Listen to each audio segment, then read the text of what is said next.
Fidèle, à toi qui es bon, à toi qui es digne des louanges, de notre adoration, soit louange, honneur et gloire. Père, à tes pieds, nous venons encore une fois de plus en ces instants élever ton nom.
Soit gravé dans ta mémoire.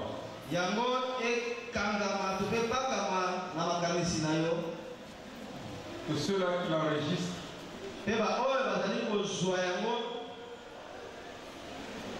qu'il enregistre ça très bien. Que ceux-là qui auront besoin de le suivre, qu'ils le suivent dans leur maison, dans leur chambre, dans leur salon et partout ailleurs. Acclamons encore une fois pour le Seigneur. Je dis ceci. Que cet enseignement soit gravé aujourd'hui dans nos mémoires.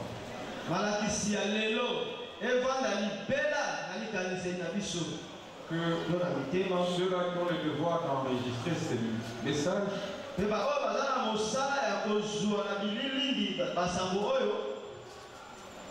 qu'ils l'enregistrent.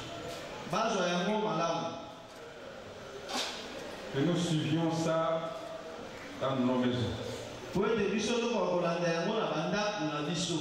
Que nous donnons aussi à ceux-là qui ne sont pas venus.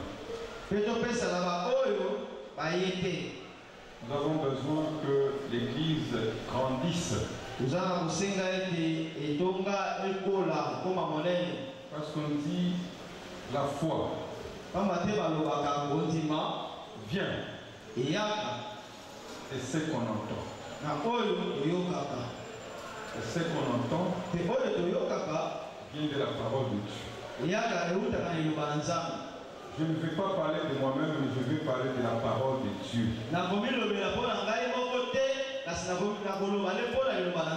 Nous avons dit que cette semaine, c'est une semaine de marathon. J'ai expliqué l'autre fois, marathon, c'est un mot qui est venu d'un athlète. Un jour seulement, l'armée Grèce, cette armée grecque était en guerre. Ça, ce n'est pas biblique. Avec l'Empire perse. L'Empire perse avait une armée forte. Et une fois, la Grèce a décidé d'affronter l'Empire perse. Et sur le champ de bataille, l'Empire, l'armée grecque a gagné la bataille. C'est ainsi que un soldat athénien, Athènes c'est la capitale de la Grèce. Un soldat athénien, il a couru,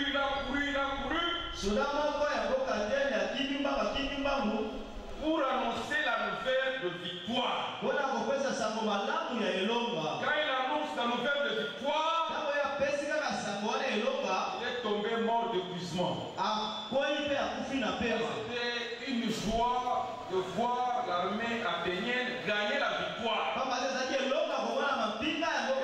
Nous avons dédié cette semaine comme une semaine de marathon. C'est là que venu le mot marathon parce que ces soldats athéniens, il a annoncé la nouvelle de victoire. Il est tombé mort d'épuisement.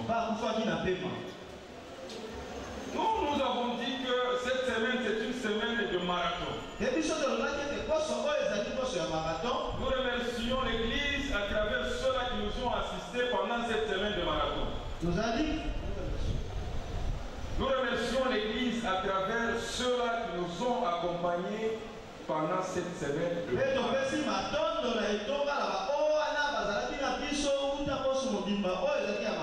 Nous avons été avec de vrais combattants à Bel-Air. Le mercredi, nous avons passé nuit ensemble à jeûner et prier. Nous nous sommes reposés un peu le jeudi. Le vendredi, nous avons continué avec notre séminaire. Il y a les combattants qui sont restés ici en train d'intercéder pour l'œuvre de Dieu. Nous avons cheminé le samedi. Samedi soir. Et le samedi nuit, les gens sont restés ici en train d'intercéder pour l'église. Aujourd'hui, nous clôturons. Dieu ne nous a pas abandonnés. Dieu nous a accompagnés dans cette semaine marathon. Et le diable dans le monde invisible, il est très très méchant. Ce qu'il voulait de l'église, il y ait des accidents mortels. Et Dieu a atténué. Évidemment, nous avons connu beaucoup d'accidents. Jusque même ce matin, mon véhicule venait prendre les mamans qui ont passé nuit ici. L'esprit l'a dit la nuit. Et cela s'est fait le matin. Un motard. L'esprit a parlé plutôt. Celui qui conduisait, c'était frère Jonathan. Un motard est venu cogner son véhicule. Mais en live, ce n'est plus Jonathan. C'était mon fils Eli Joy. Qui conduisait. Un motard derrière. Il vient se cogner. Amen. Nous avons passé des moments très très difficiles. Des accidents répétés. Et la plupart d'entre nous sont hospitalisés. La plupart d'entre nous sont hospitalisés. À cause des accidents. Des accidents mortels. Amen. Amen. Les premiers accidents ont été enregistrés le mercredi. L'esprit avait déjà prévenu Juste quand nous sommes partis pour une journée de prière, jeûne et prière à Bel Air, quand nous sommes partis pour toute l'église, un enfant était perdu. L'esprit l'avait déjà avisé. Si vous aurez des accidents, des accidents mortels. Amen. Et malheureusement, jusqu'en cette date, du 17 mars, on a assisté à des accidents, mais pas des accidents mortels. Papa David, son fils, sa fille, elle a connu un accident mortel. Un mortel est venu le cogner au camp. Il est rentré de l'école. Mais Dieu, par sa grâce, son amour, cet enfant est en vie. Amen. Amen. Notre maman Marie-José, son fils était au volant. Elle-même était là. Son fils est allé cogner notre véhicule. Mais les véhicules ont été réparables. Ça, c'est le deuxième accident. Le troisième accident, notre frère Papa Willy, qui est il installe la musique là-bas.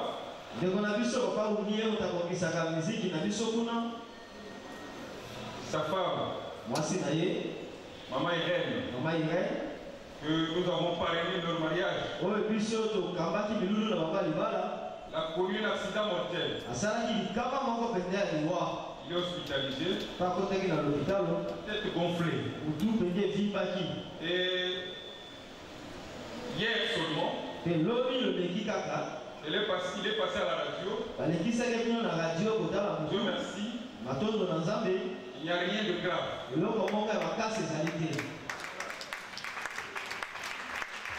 Hier, nous avons connu 2 accidents.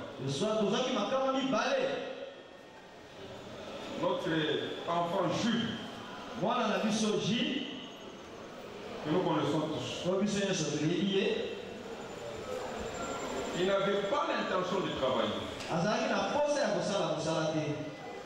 Le chauffeur Alain, il me dit hier, lui a assisté à cette scène. Il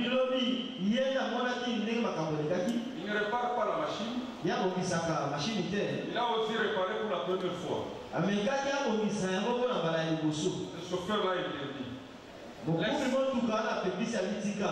Il a insisté pour la deuxième fois. Le chauffeur là, il dit. J'essaie pour la troisième fois. Et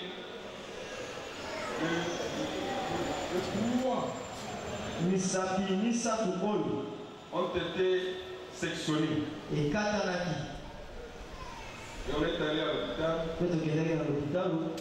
On l'a amputé de 2 doigts. Il n'aura plus les 2 doigts. L'autre là, on ne sait pas le venir. Cela s'est fait hier chez moi à la maison. J'ai eu horreur de regarder. Papa David, il a pris la charge de l'amener à l'hôpital. Est-ce que vous avez compris? C'est-à-dire, quand vous l'amenez à l'hôpital, ça détruit même la fortune.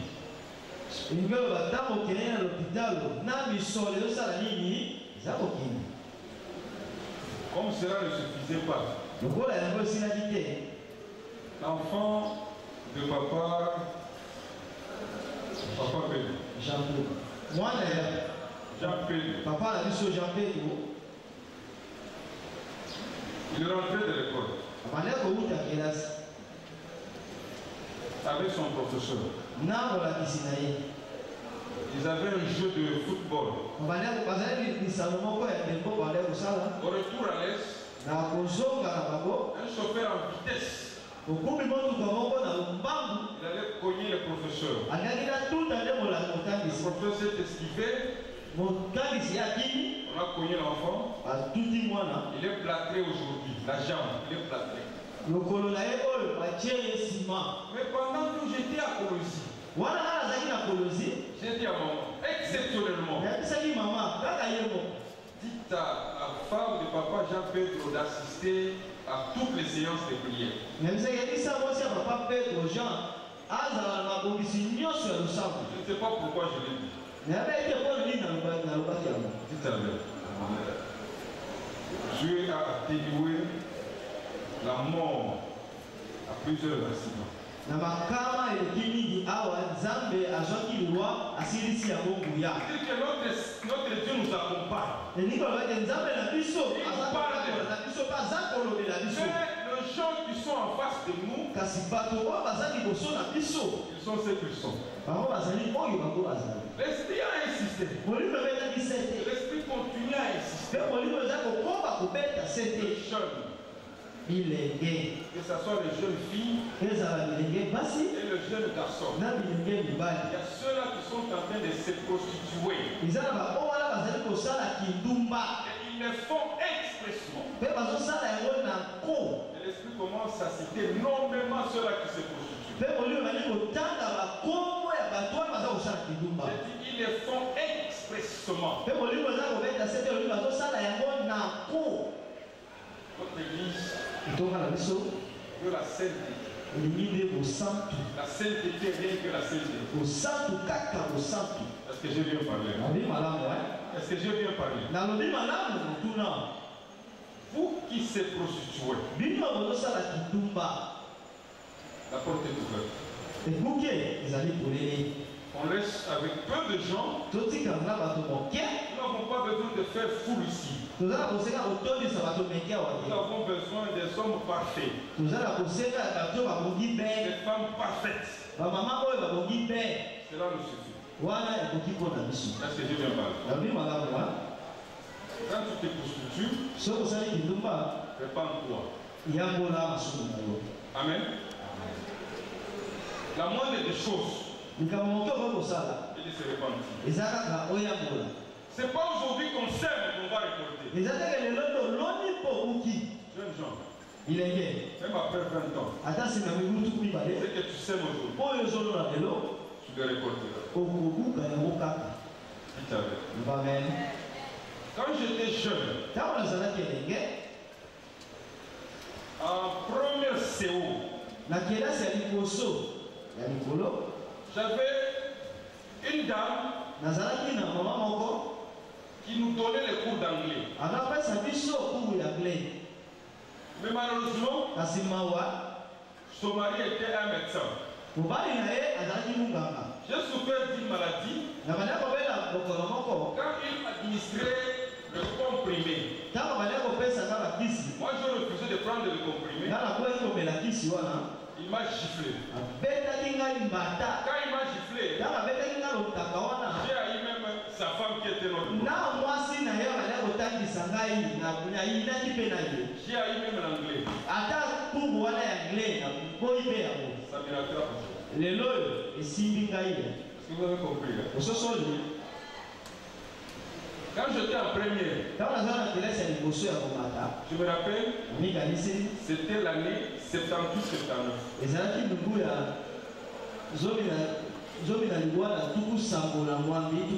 Je vis encore. Je me rappelle de ce professeur-là que j'ai haï. Maintenant, quand je vais là où on parle anglais, je dis au Seigneur, si j'avais aimé l'anglais, j'ai tenté de faire des cours d'anglais, mais ça n'arrive pas. Pourquoi? Parce que j'ai été jeune. Le Seigneur devait m'accompagner. J'ai négligé. Est-ce que les gens vous comprenez? Ce que vous négligez aujourd'hui, vous allez le regretter un jour. Est-ce que j'ai bien parlé? Enseignement que vous négligez aujourd'hui, ça peut avoir des conséquences néfastes dans votre vie. C'est moi le temps de parler. Je vais parler de tout et de rien. De la manière dont l'Esprit va me conduire. Nous avons parlé que Dieu est secret. En quoi il est secret? On a parlé de beaucoup de choses, cela qui était avec nous depuis le vendredi. Je ne saurais pas faire une marche arrière. Lorsque nous lisons, j'ai 4 passages. Je ne regarderai pas la montre, mais je vais plus m'atteler à vous pour que vous puissiez comprendre le message essentiel. Jean chapitre 4, versets 23 à 24.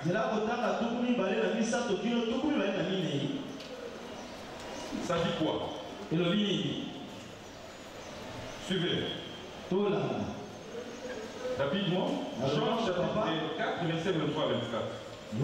Parce que nous parlons du secret de Dieu. Pourquoi Dieu est secret? Disons. 4, verset 23 à 24. Mais l'heure vient. L'heure vient, maman. Et cette heure-là est déjà venue. Nous avons constaté que j'avais même peur. Je me disais, Seigneur, tu es en train de nous abandonner ou quoi? Il y a une fois que nous organisons des prières sans le message. Notre église est fondée sur la prophétie. Il y a un danger, Seigneur. Aujourd'hui, je suis dans la joie. Malgré les différents accidents, je peux toujours continuer à nous pardonner. Sinon, viens. Il est déjà venu. Où les vrais adorateurs. Où les vrais adorateurs. Et l'adorateur, c'est qui? C'est celui qui adore. Rend culte à Dieu ou à une divinité. Et les vrais adorateurs sont qui? Ce sont ceux-là qui ont compris l'importance du message. Et ils vivent en communion. Et ils poursuivent tous un même objectif. À devenir un dans le Seigneur. Je dis bien, un vrai adorateur. Le vrai adorateur, ce sont ceux-là qui poursuivent un seul objectif. Est-ce que l'église est bien parlée? Je dis un adorateur. Ce sont ceux-là qui parlent le même langage. Et ils suivent tous un même objectif. Dans une communion. Et à devenir avec un seul Seigneur. Nous avons le même sens de compréhension. Les disciples de Jésus, ils étaient des adorateurs. Je m'explique. Pourquoi? C'est que Luc parlait. C'est ce que Matthieu parlait. C'est ce que Matthieu parlait. On retrouvait ça dans Jacques. Ce que Jacques parlait. Quoi que Thomas, c'est quelqu'un qui voulait trop discuter.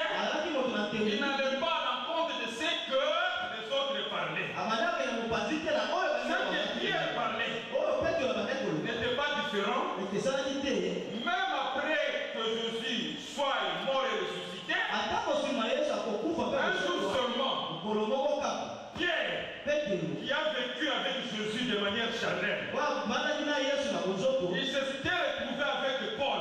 Paul n'a pas vécu avec Jésus. Paul était un persécuteur. Paul a connu Jésus après que Jésus soit Un jour seulement, Paul est en train de prêcher les païens. Pierre est en train de prêcher les juifs. Ils se croisent. Ils ont réalisé qu'ils avaient un seul maître. Et le seul maître était Jésus. Voilà l'église adorateur de Jésus. Est-ce que l'église vous avez compris? Pierre et Paul. Chacun était disciple. Pierre était disciple. Il a continué même après la mort de Jésus. Et Paul, c'est après que Jésus soit mort et ressuscité. Ils se sont rendus compte que tous parlaient de Jésus. Mais une dispute était là. À un moment donné, ils se sont mis d'accord. Il est vrai que nous parlons tous d'un seul maître. Et ce maître-là, c'est qui? C'est Jésus-Christ. Est-ce que vous avez compris comment?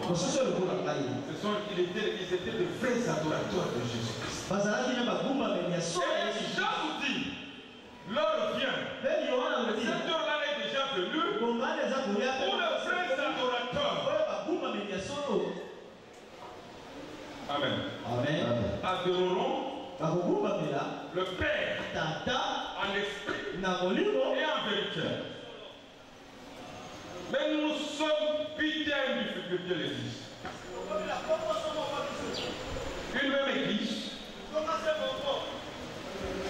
Mais les messages ne sont pas les mêmes.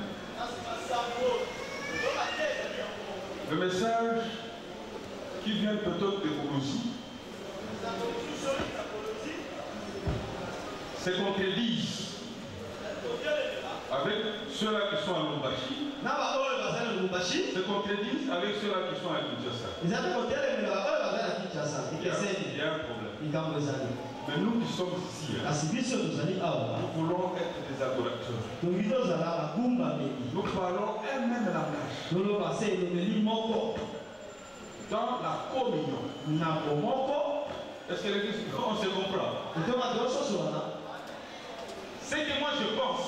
Sur le plan spirituel, c'est ce que le maman pense. Sur le plan spirituel, c'est ce que le papa pense. Sur le plan spirituel, c'est ce que les anciens pensent. Sur le plan spirituel, c'est ce que tous ces gens qui sont ici, qui chantent, ils pensent comme ça. Voir même les chansons vont accompagner le message. Mais lorsqu'on n'est pas spirituel, le pasteur, il nous veut mettre les gens dans l'ambiance. Mais celui qui est ici n'est pas spirituel. Parce que ces gens qui sont ici, quand ils chantent, ils accompagnent l'église. Est-ce que j'ai bien parlé? Les gens qui sont ici, lorsqu'ils ne sont pas spirituels, lorsqu'ils n'ont pas participé à l'activité de l'église, ça sera seulement la chaleur. Spirituellement, l'église ne va rien gagner.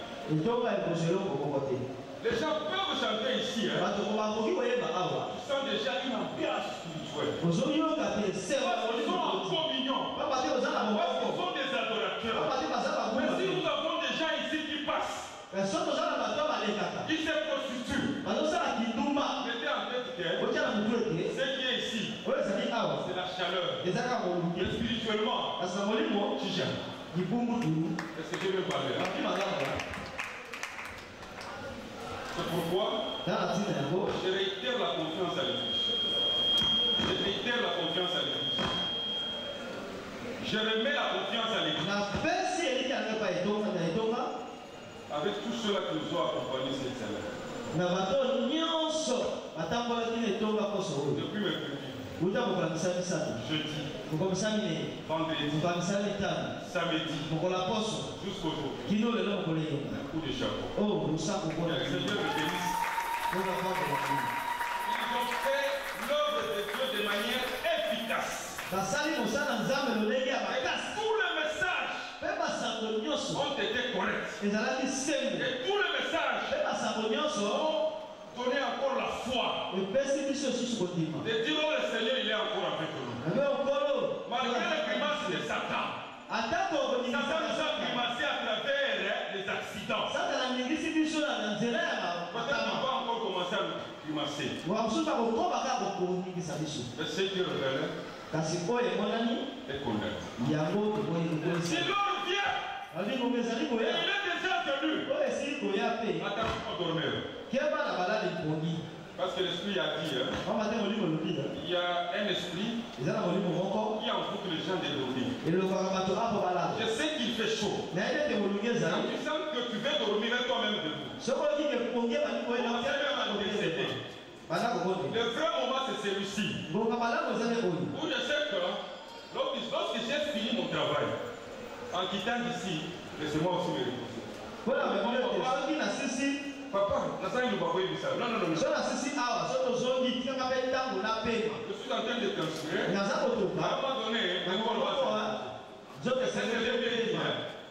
alors, je suis en train de dire ceci. L'église, soyons un. Un esprit méchant veut distraire l'église. Il a un regret. Quelqu'un a vu ce matin. Il est dans l'église. Et il constate qu'il y a une fissure. Et quand je vois les gens, je ne vois pas où est la fissure.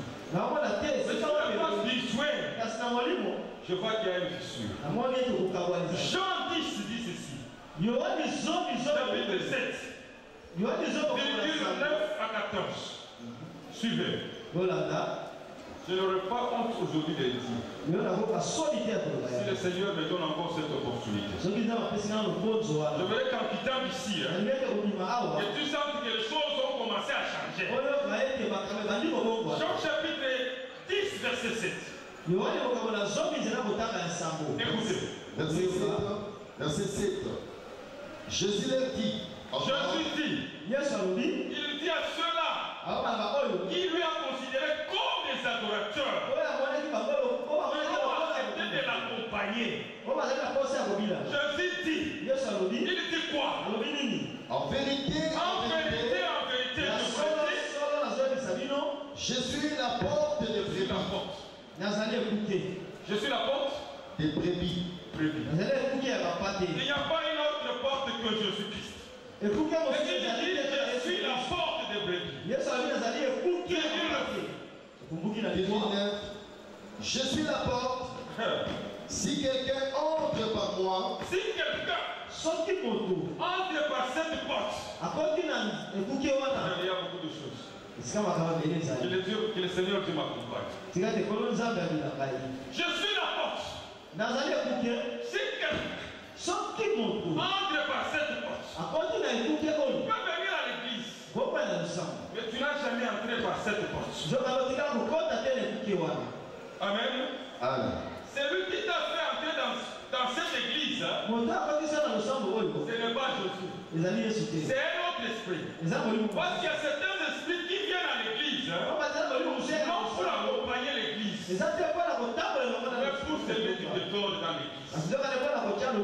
Jésus lui-même, il avait les disciples. Les disciples l'accompagnaient. Mais il savait que parmi ses disciples, il y a l'autre qui va les trahir. Mais il était toujours disciple. Jésus ne l'a pas abandonné. Mais il savait que parmi ces 12, il y a ceux-là, il y a celui-là qui est disciple.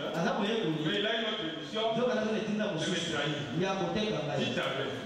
Donc, dès qu'ils sont dans l'église, il y a ceux-là. Satan les a préparés. Si ça ne se voit pas aujourd'hui, même quelques jours plus tard, ils sèment les désordres dans l'église.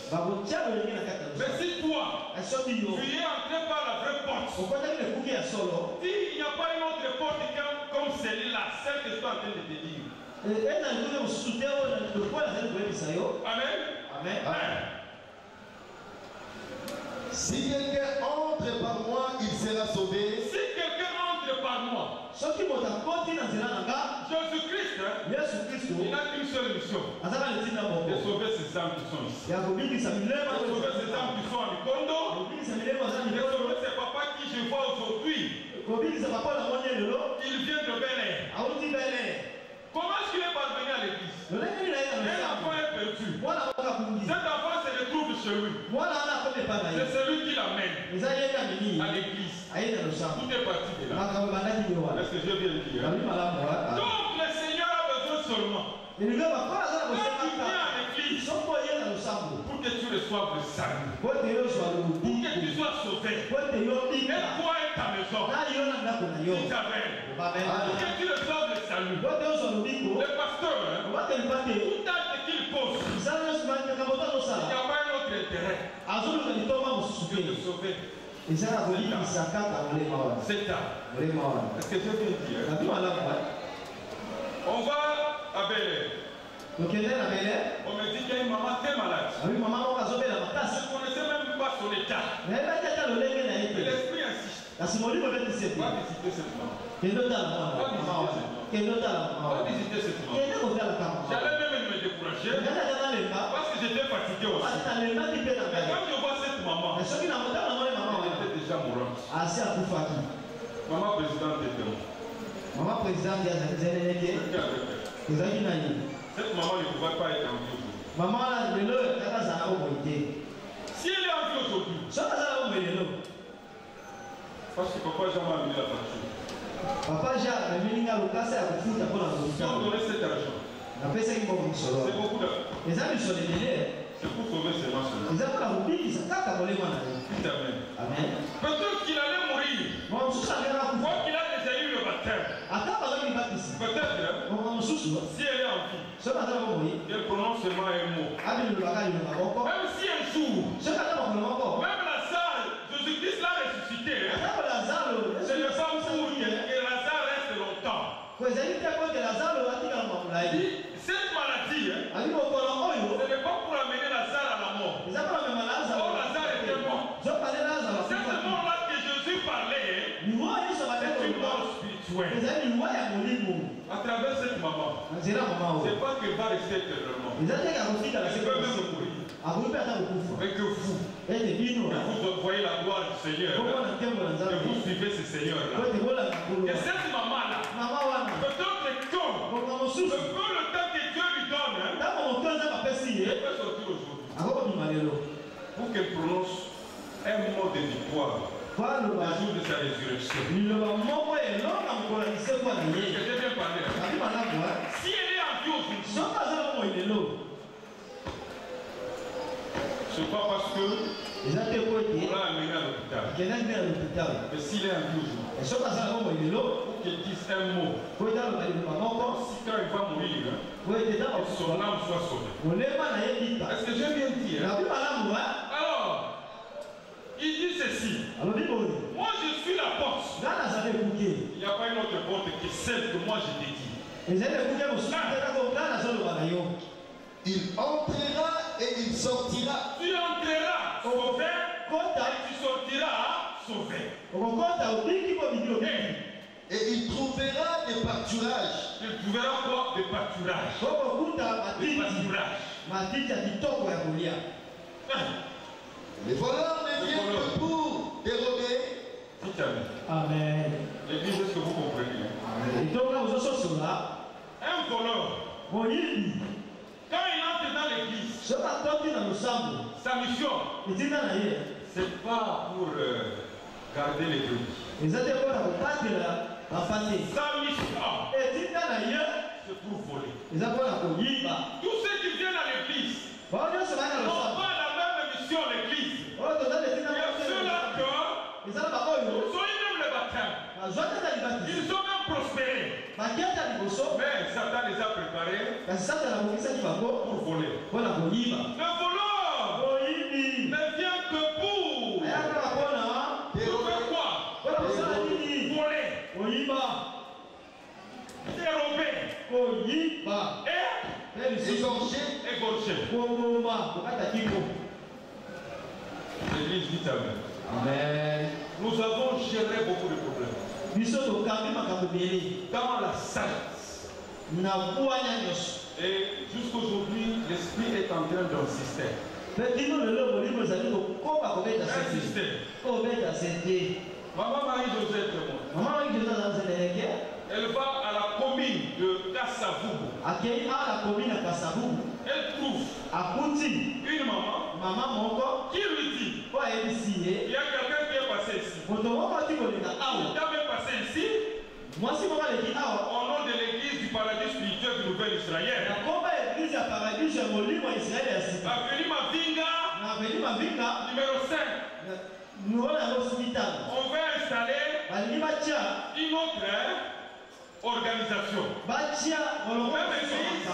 Même avenue. Est-ce que l'église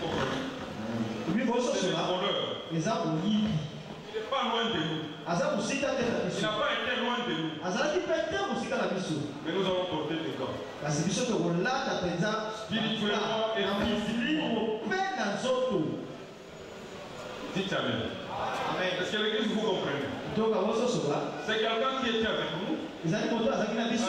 Avec des idées mal intentionnées pour détruire l'église. Pour gérer dans l'amour. Et il est parti. Il y a des gens qui ont encore des contacts qui se cachent. La porte est ouverte. Est-ce que j'ai bien parlé? Si nous allons porter des gants spirituellement et physiquement.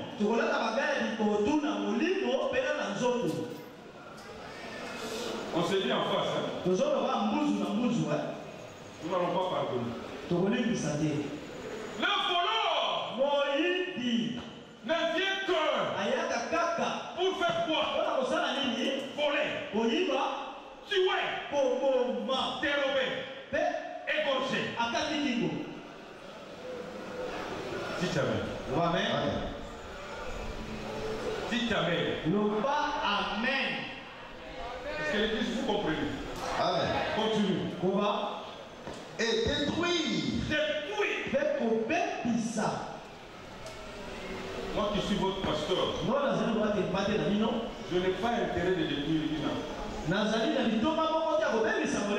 y a ceux-là qui nous avons commencé avec eux. Quelqu'un me dit, papa, maman jeune, qu'est-ce que moi j'ai mis l'enseignement de destruction. Papa, maman,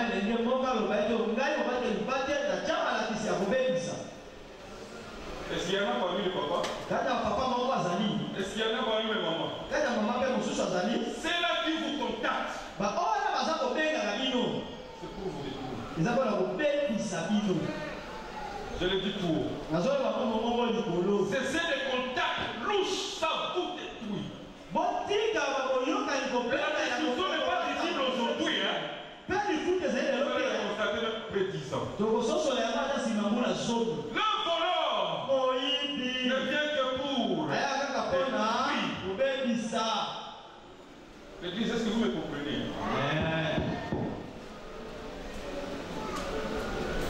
Amen.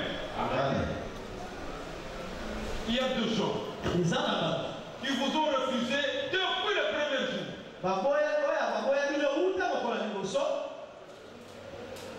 Mais il n'y a qu'un seul qui vous a accepté que vous soyez ce que vous êtes. C'est celui qui est mort chez vous ici. Les autres, ils ne vous aimaient pas. Dites Amen. Et c'est parmi les combats qui l'ont amené à la mort pour vous protéger vous. Et ces gens-là, ils continuent à combattre l'ordre de Dieu. Je sais que le Seigneur est avec nous. Ils l'ont combattu pendant qu'il était en vie. Ils continuent à vous combattre sans le savoir. Ces gens-là qui vous appellent, ce sont des voleurs. Est-ce que j'ai bien parlé? Ce sont des qui? Des voleurs. Ils n'ont prêché aucune âme. Et ils sont partis sans une âme. amener à rien. Mais Jésus-Christ, il a l'amour envers vous. Vous avez été sauvés. Aujourd'hui, c'est que la Bible dit. Moi, je suis venu. Je suis venu. Christ qui est venu vers vous. Moi, je suis venu. Vers quoi? Je suis venu afin que le brebis. Avec le brebis. Et la vie. Et la vie. Le même message qui parle ici. C'est le même message qui parle ailleurs. Dites Amen.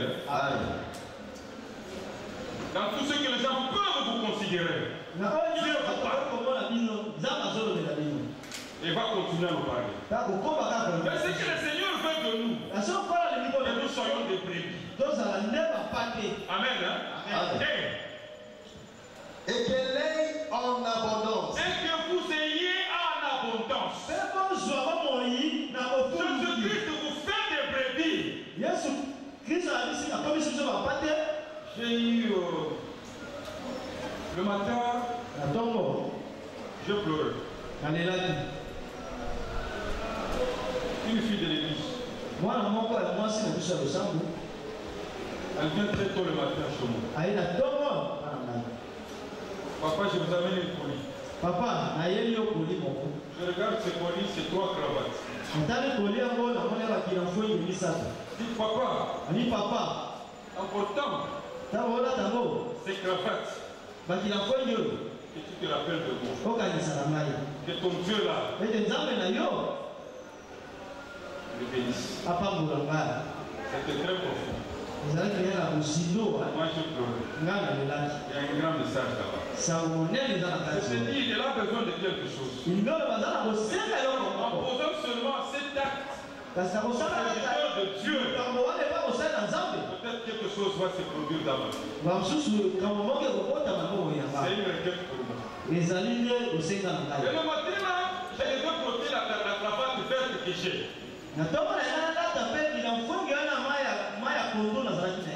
J'ai porté cette cravate. Pour que tout ce que je suis en train de dire, que le Seigneur arrange tous ces problèmes.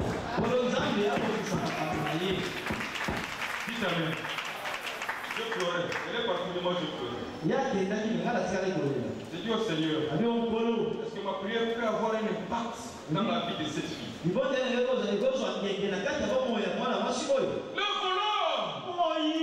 n'a pas besoin de vos armes. Elle va vous amener dans des histoires superficielles.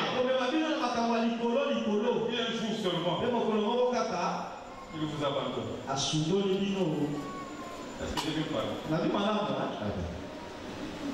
Moi qui suis pasteur, je connais au moins un à un toutes ces difficultés.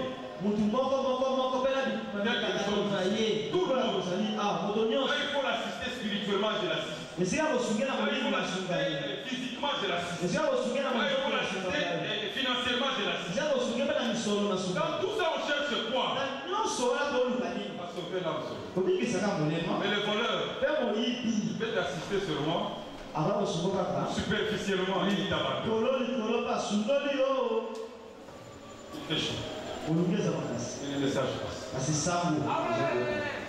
Je dis il fait chaud. Et le message. Je suis le bon berger. Je suis le bon berger. Il n'y a que Christ seul qui est le bon berger. Moi je suis le berger. Moi je suis le berger. Je ne suis pas le bon berger. Le bon berger c'est Christ. Moi je suis son berger. Je suis le bon berger. Le bon berger donne sa vie pour ses brebis. Le bon berger donne sa vie pour dire. Et le berger aussi. Le berger aussi. Donne sa vie pour mes brebis. Est-ce que l'église, j'ai dérobé? C'est vrai. Amen. Je me soucie de tout le monde. De la même manière Quand tu viens chez nous, considère-toi que tu es dans notre société qui est l'église d'Israël. De la même manière que je considère tel papa, c'est de la même manière que je te considère toi aussi. Est-ce que j'ai bien parlé? Ça c'est mon devoir. Christ dit il est le bon berger. Et le bon berger c'est quoi? Il donne sa vie pour ses Il brebis. donne sa vie pour qui? Ses brebis. C'est le voleur. C'est un mercenaire. Quand il y a un danger, il t'abandonne. Il te laisse en l'air. Je pense qu'il y a des grandes personnes qui comprennent le message. Mais si tu as tous ces gens-là, et dans l'église, il y a quand même un général. Le général, ce n'est pas moindre. Il y a des colonels. Et des caporaux. Donc, tout a eu film, moi.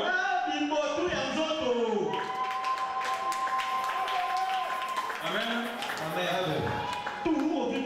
Si tu as tous ces gens-là, ils peuvent se mettre du dessous, il y a un général là-bas.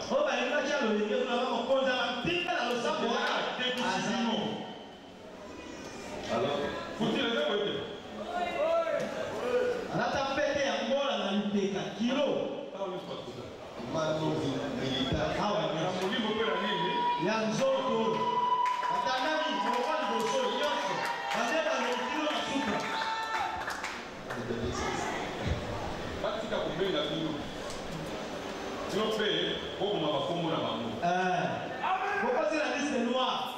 Passer à Malek. Parce que le pasteur, il est le brebis, il est le berger. Le pasteur est qui? Le berger. Le pasteur, il vous amène à une vie. Ces gens-là, ils vous cachent la face. Amen. Amen. Très bien. Parce que le mercenaire continue à payer. Il cherche quoi? Oui, ça va loin. Nous allons pouvoir te battre la biseau. Nous allons Mercenaire. Oui. Ambrier. Tu as compris, biso soki tokozwa bibotu. Papa qui s'est gardé du corps à Mayele. Allez, malin. C'est ça. Acclamons pour le Seigneur.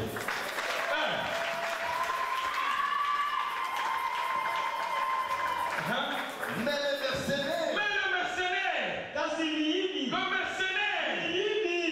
Qui n'est pas le berger. Et à qui n'appartiennent pas les brebis. Voit venir les loups. Le mercenaire. Il n'est pas qui? À qui n'appartiennent pas les brebis. À qui n'appartient pas les brebis? Voit venir les loups. Boya kopesa bino musala te, Kristo apesa musala. Amen. Kristo apesa nini? Musala. Kama na kubola na ngai, Kristo apesa musala. Amen. Ngai na kombo na ngai. On ne se trompe pas. Bakosa bino te. Kristo alingi bino. Amen. Moke moke. Okokoma. Na pasi na biso tosala nini? Moke moke. Moke moke. Aimez le Seigneur. Servez-les avec un cœur de foi. Josué, il présente les enfants d'Israël. Il dit, moi et ma maison, nous sommes une maison. Nous servirons qui? Est-ce que vous avez accepté? Si vous avez accepté, manifestez-vous.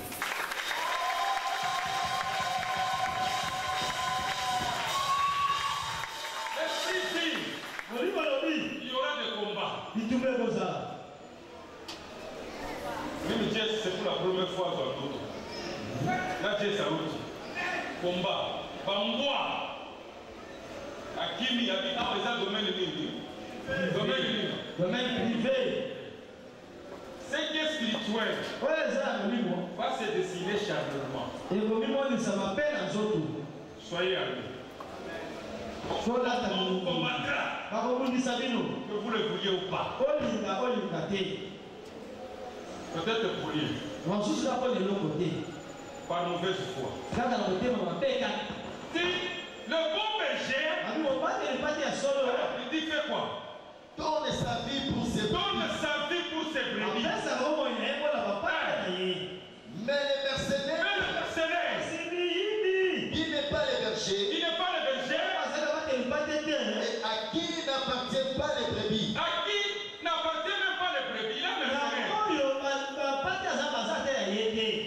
Voit venir les loups, Va venir le loup. Hein. Akobenga banyama ya kanda. abandonne les brebis Abandonne le brebis et prend la fuite. dans la fuite. Ntango nyama ya kanda koya ya kosundola bapati eba Le kotima. pasteur, depuis le premier jour, il ne vous a jamais fui. Obateli pati euta mokola liboso kino Le lelo. pasteur, depuis le premier jour, il ne vous a jamais fui.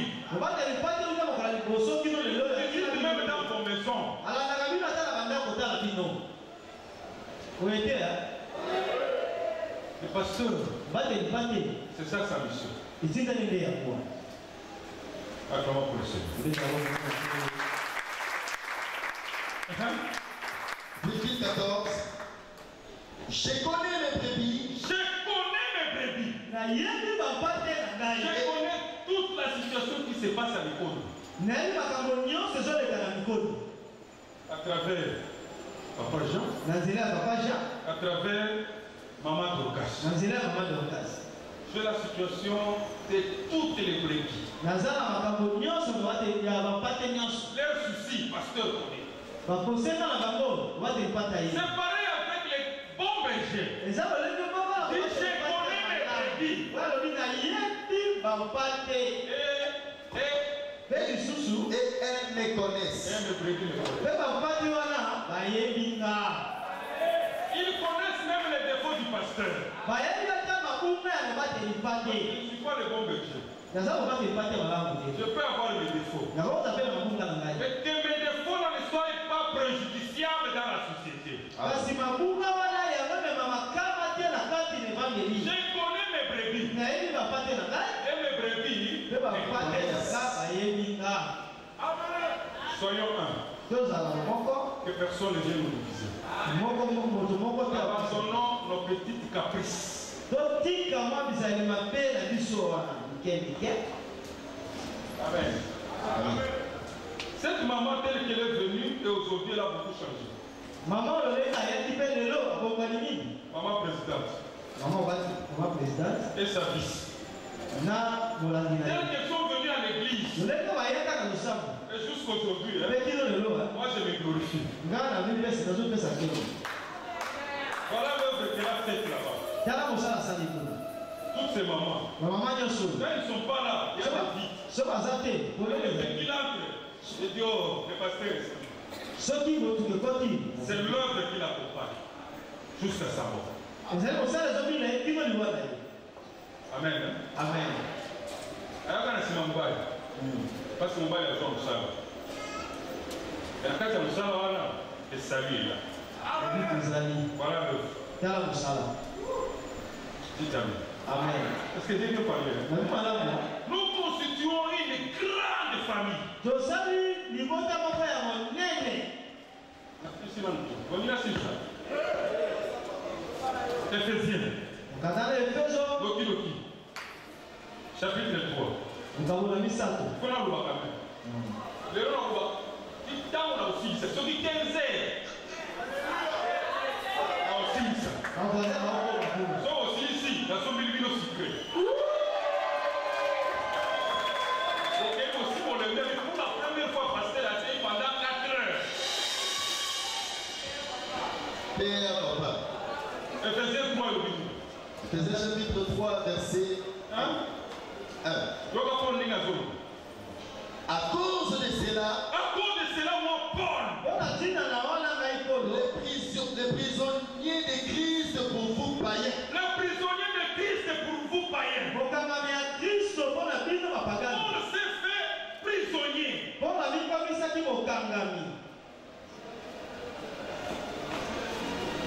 autres est mort avec beaucoup de soucis. Pour sauver ses âmes. C'est ça. Il a été combattu. Oh, a changé de doctrine. Pour vous avoir accepté. Toi, tu ne connaissais pas. C'est pourquoi l'esprit, avant qu'il ne meure, l'esprit l'a accompagné là où il était accepté avec un cœur ouvert. C'est vous qui l'avez accepté.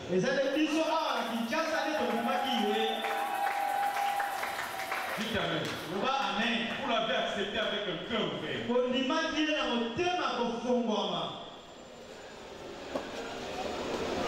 Et le dernier témoin, c'est Docteur Mo. Restez unis. Restez dans la prière.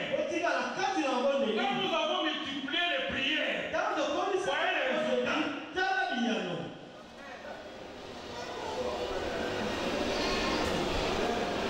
Laissez les gens qui vous embrouillent. Ils n'ont aucun message. Le message c'est pour vous embrouiller. Malheur à celui qui continue à prendre des langues avec celui qui vient vous embrouiller. Est-ce que j'ai bien dit? Paul dit, je me suis fait prisonnier. Pour vous païens. Seul qui vous a accepté dans vos faiblesses. C'est celui qui vous avait pleuré ici. Amen. Si du moins vous avez appris comment j'ai fait part de la grâce de Dieu. Si du moins vous avez appris. Aux Corinthiens. Aux Éphésiens. Comment j'ai fait part à quoi? Vous avez appris comment j'ai fait part de la grâce de Dieu. De la grâce de Dieu qui m'a été confiée pour vous.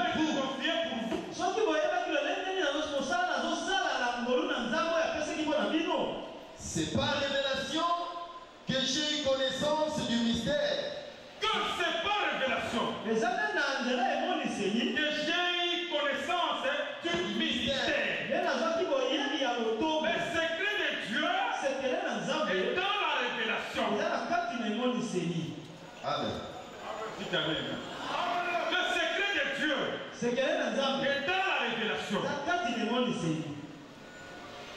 Dieu a accepté, vous là, et vous êtes devenus des co-héritiers du Christ. Le prophète Élie, Dieu lui dit, je te confie la mission. Ça me salue ça à Afrique. En commission la ligne. Je remercie nos confrères qui sont là-bas. Parce que cette parole, elle est écoutée dans le monde entier. Lui-même,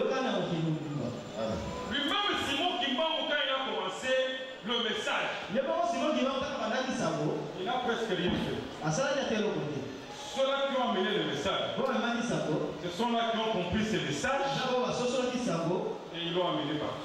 Dites Amen.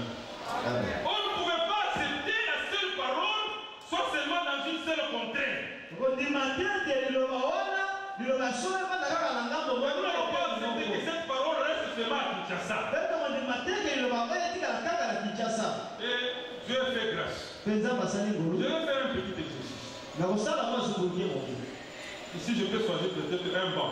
Et vous allez voir qu'on a déjà atteint toute la République démocratique du Congo. Et l'exercice seulement. Papa, votez. Ok, les gars, maman, votez les mains. Maman, votez les mains. Et Kokina. On a posé une question, mon poisson, pour éviter à lancer la main. Tout le monde ouvertement. Papa, vous êtes connu. Nous sommes dans la province de l'île. En Lomami. Papa, vous êtes connu. La province de l'île. Papa c'est quoi lui? La province c'est lui. Hein? Papa? Quoi papa? Papa?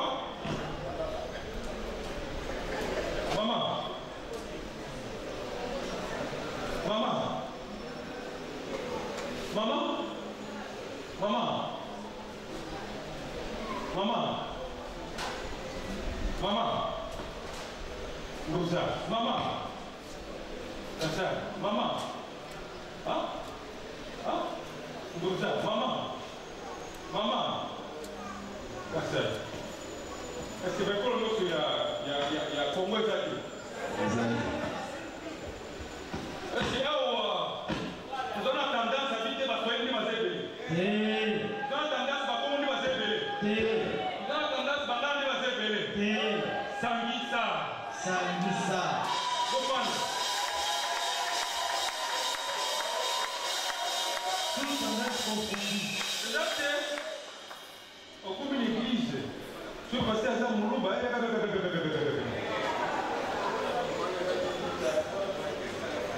Na voix change. Attends, ce que vous avez dit, na voix est comme ça. Dites amen. Amen. Ça, c'est une mission. What is it là? Non, nous sommes là. So basangisi biso. Mukongo bamelini. Muswahili bamelini. Mungala bamelini. Mutomanyema amelani. Celui qui comme l'école moko venir en libre. Israël. Israël. Dites amen. Amen. Voilà les comme ma bisokina. Alola, salut. Quand on fait ça, Ceux qui te saluent. tout de suite on gagne déjà. Amen. Amen. La coupe gare. Oh, parce que là, il y a un annonce. Est-ce que tu as un thé? C'est moi. Maman, vous avez une erreur vendredi. Vous avez dit à l'église. Ça me dit, tiens! Moi, la vie. Songi songi à pasteur. Songi songi à Nini. Vous pouvez y aller là. Vous pouvez s'y voir comme on aime. C'est moi. Ça va donner la mission Soana.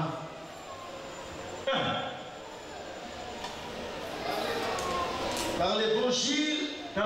Kuna, wazana lura tija. Obina na Pourquoi? Depuis le moment Par l'évangile dont j'ai été fait ministre, selon les dons de la grâce de Dieu. Selon les dons de la grâce de Dieu. C'est une grâce. Amen. Dites amen. Amen. Kokamba batu bafandi ko baza kuyoka yo.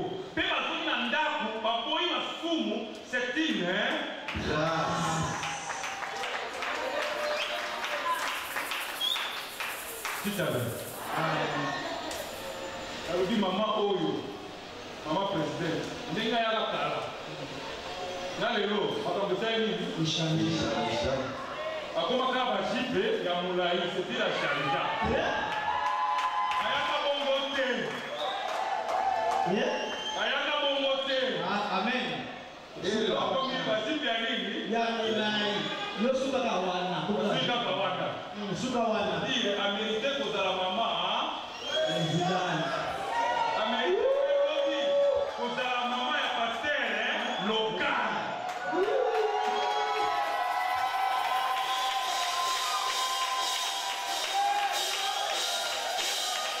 Amen.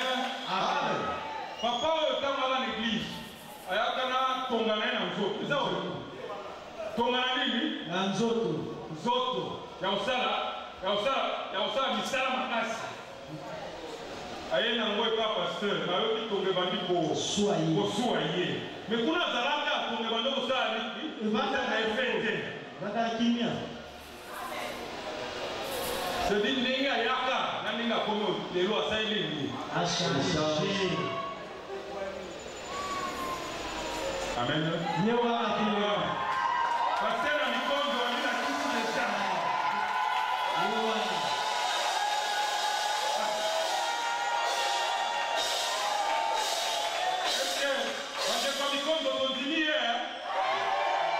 Voilà. Papa, c'est fini, c'est fini.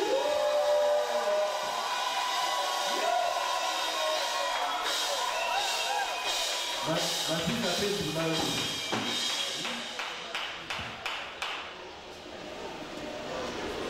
Maman, fils, vous voyez bien, ma grimace, c'est là.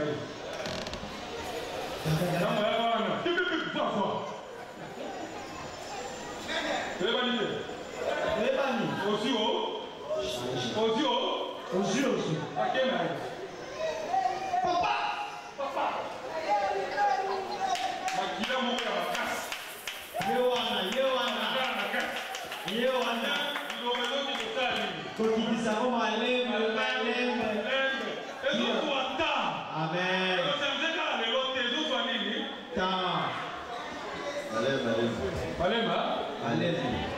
Mais surtout quand il y a la veille dans la basique, il y a la aussi. Papa, la fille a dit. Mais avant que ça, papa, la fête, il a dit.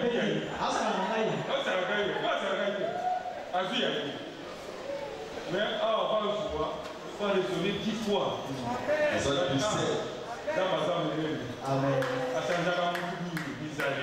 Amen.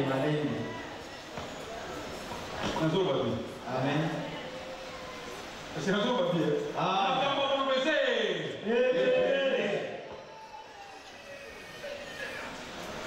Tout à l'heure, tout à l'heure, une dizaine de courageux. Comment le gâteau de la femme une dizaine de courageux. Parce que vous avez quand même décidé de faire la PC mot de la PC mot. Passer à elle pour quoi. Que quand vous avez un moment, il faut qu'il doit. Vous avez un minute. Voilà. Ce qui a oublié pour le PC mot de cette fille. Il faut prier. Le fruit de l'esprit. L'autre est à Zaki.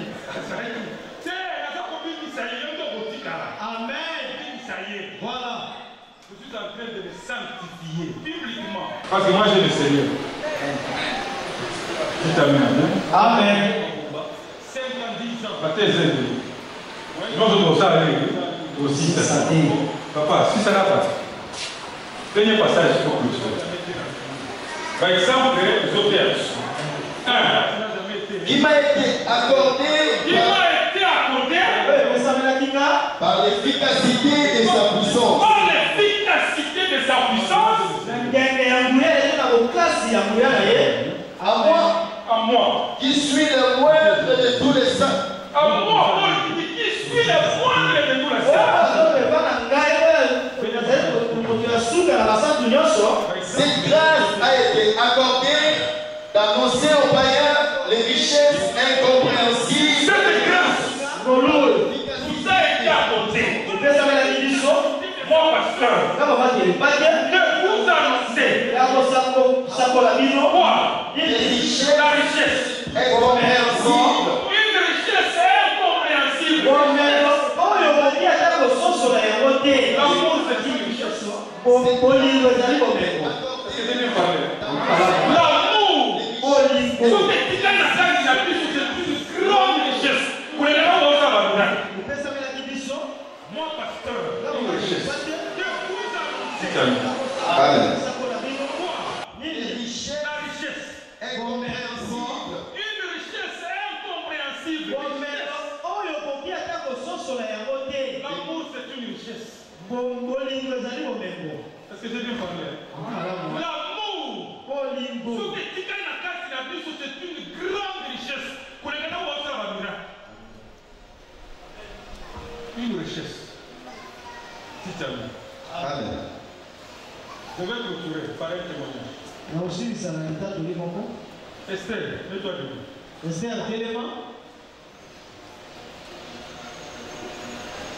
C'est ma cousine à moi. Son papa, c'est chez lui que j'ai reçu le message. Son comportement, son papa, qui m'a amené à Israël. Je suis resté chez lui. Il m'a donné la bouffe. Il m'a donné les lits. Amen. Amen. suis reconnaissant. Dites Amen. Amen. Je suis quoi? Reconnaissant. Esther, allons avec ton mari, allons rester à Kinshasa. Cette reconnaissance seulement de connaître le Dieu d'Israël à travers son papa. De connaître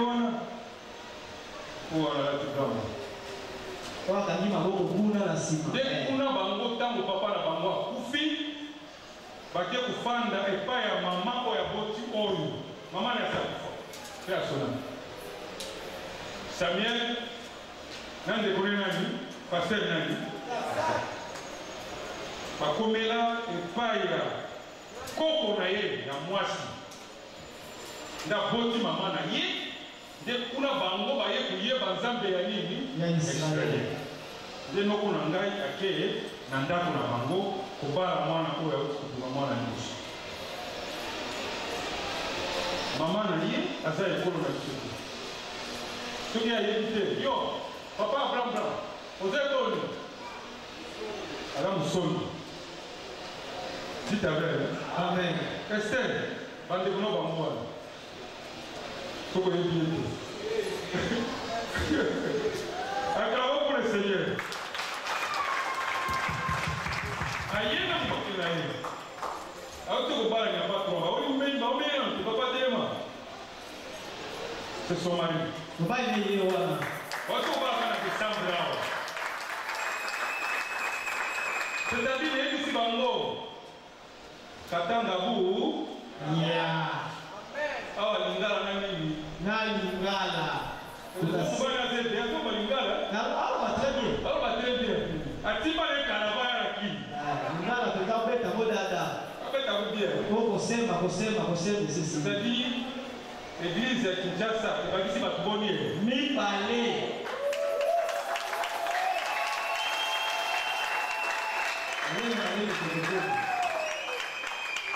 C'est lui qui t'a fait du bien. Moto ya sala yo bolambo. D'une manière ou d'une autre. Amen. C'est lui qui t'a fait du mal. D'une manière ou d'une autre.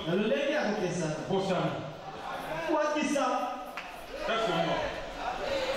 Celui qui me fait du bien, ça reste. Celui qui me fait du mal, je vous salue. Mettez-vous papa pour présenter bien. Est-ce que vous avez bien? Ça c'est moi. Voilà, gagne. Vous pensez que vous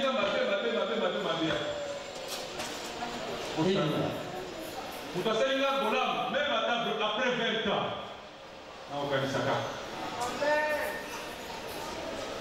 cet homme qui a 2-3 ans, moi ça part, oncle a fini le sapat, oncle a fini le costume.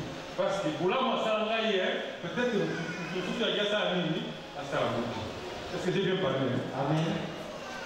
J'aimerais que vous ayez ces dons-là. Paul dit, papa le prend. À moi qui suis le moindre de tous les saints. À moi qui suis le moindre de tous les saints.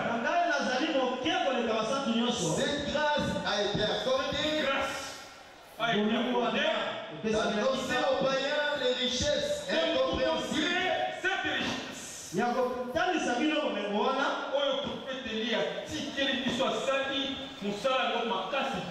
attirer sur richesse. Pourquoi Simon Kimba? Simon Kimba m'a servi le retour. Attirer dans nos richesses, dans la radio qui débat penser à mon niveau qui est Mobimba. Dis-nous vos soyons, quand vous ne pas à mon qui est Mobimba. Et qu'il y a un quartier, et qu'il y a un bandaka, et qu'il y a un bandoutou, et qu'il y a un bakobo, et qu'il y a un maniema, et qu'il y a partout. Ça, c'est notre mission, et Dieu va t'accompagner. Amen. Et qu'il n'y a pas la mission,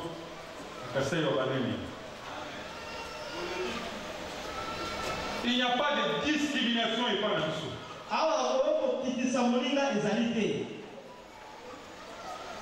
Quand mon jeune frère Luc a présenté un pantalon, on a eu la vie, le pantalon est ici là. Elle est ici là.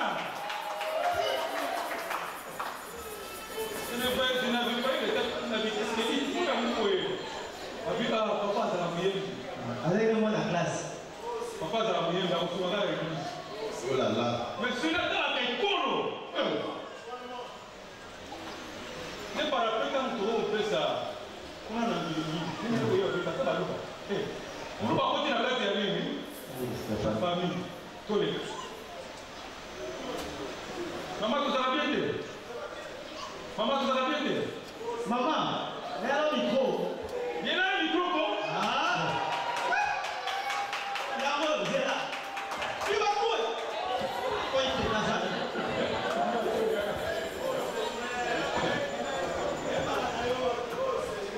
Vous allez bien t'aider. La famille a vu ça.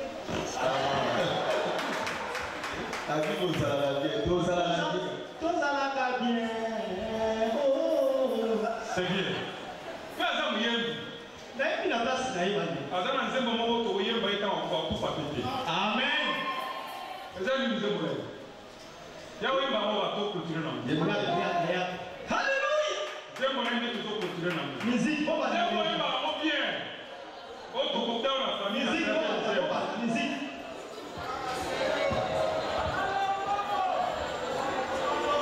Alors, Matéa, exactement.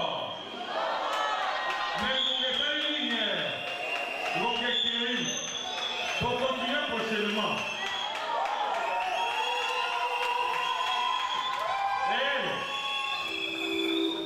Continue à vous dire, il y a des gens qui vous aiment.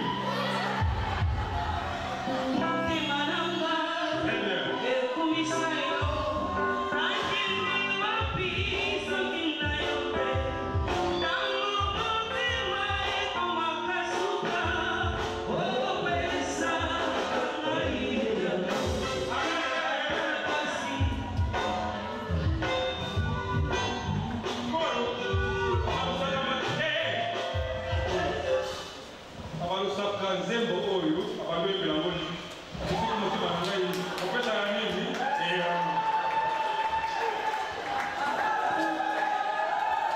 dites amen. Amen, amen. Amen, papa. Papa ni kazoka yango pesa ya lolembo. Tout dit quoi message à Souka. On a koloba nini? En quittant d'ici. Yakobima awa. Asisi nyonso te. Le secret de vivre dans le Seigneur, c'est rester dans la communauté. ezali kotikala na kati na libota, Rester dans la communion. kotikala kati na momoko lokani na bolingo. Le secret oyo na kambaka bino. Amen. C'est-à-dire il faut que je vous aime. Olingo esengeli nalinga bino De la même manière. na lolenge moko. Fais-la inculter bolingo oyo efanda na kati na bino. Et c'est tout. Dès qu'il s'y met. Amen. Allez. Donc, beta, tout est